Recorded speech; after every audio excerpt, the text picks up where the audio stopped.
1975. De violentes confrontations entre Greenpeace et la flotte baleinière soviétique s'opèrent. Pendant l'affrontement, un cachalot blessé surgit. L'animal mourant échange un regard avec un militant et choisit de se laisser tomber au lieu d'écraser sa frêle embarcation. La compréhension et l'intelligence qu'il voit dans ce regard va changer sa vie à tout jamais. Son nom, Paul Watson. Il fait le vœu de défendre les créatures marines pendant le reste de sa vie. Sea Shepherd était né et avec lui, l'histoire héroïque de ses bateaux et de ses membres d'équipage. De nombreux navires ont contribué à construire son histoire au travers d'innombrables combats sur tous les océans du monde, toujours pour défendre ceux qui sont sans défense contre ceux qui sont sans scrupules. Voici quelques-uns de ces combats les plus emblématiques. La première mission du Sea Shepherd fut en 1977 lors du sauvetage d'1 millier de bébés phoques en les aspergeant d'une peinture naturelle indélébile. Par la suite, le capitaine Watson et son équipage débutent la traque du baleinier Sierra, responsable de la disparition des baleines à bosse dans la mer des Caraïbes. Le 16 juillet 1979, le Sea Shepherd éperonne par 2 fois le Sierra dans les eaux portugaises.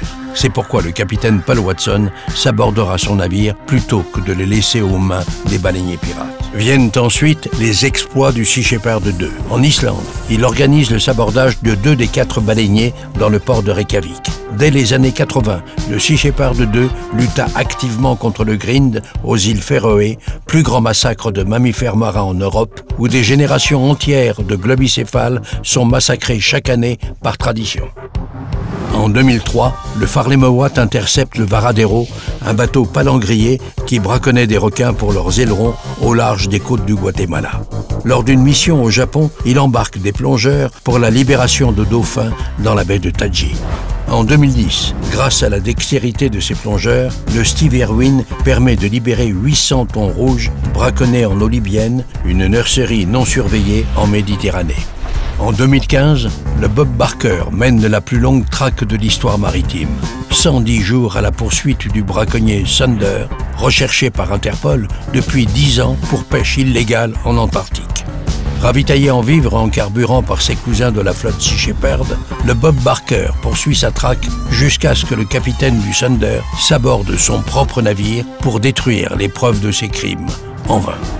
L'Adi Jill, ultra rapide, est utilisé pour lutter contre la chasse à la baleine en Antarctique. Mais il est détruit, percuté par le baleinier japonais, le Shonan Maru 2. Les membres d'équipage sont récupérés par le Steve Irwin, sains et saufs. Mais la flotte des Sea Shepherd, c'est aussi le Brigitte Bardot, un trimaran qui participe à diverses missions de reconnaissance.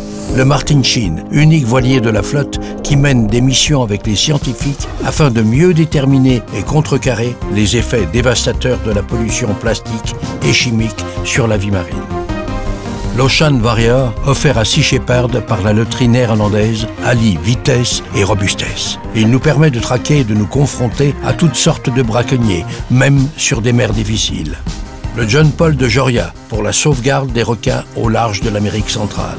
Le Sea Régnant, offert au parc marin des îles Galapagos. Et beaucoup d'autres petits bateaux à moteur qui œuvrent plus localement à la défense de la vie marine.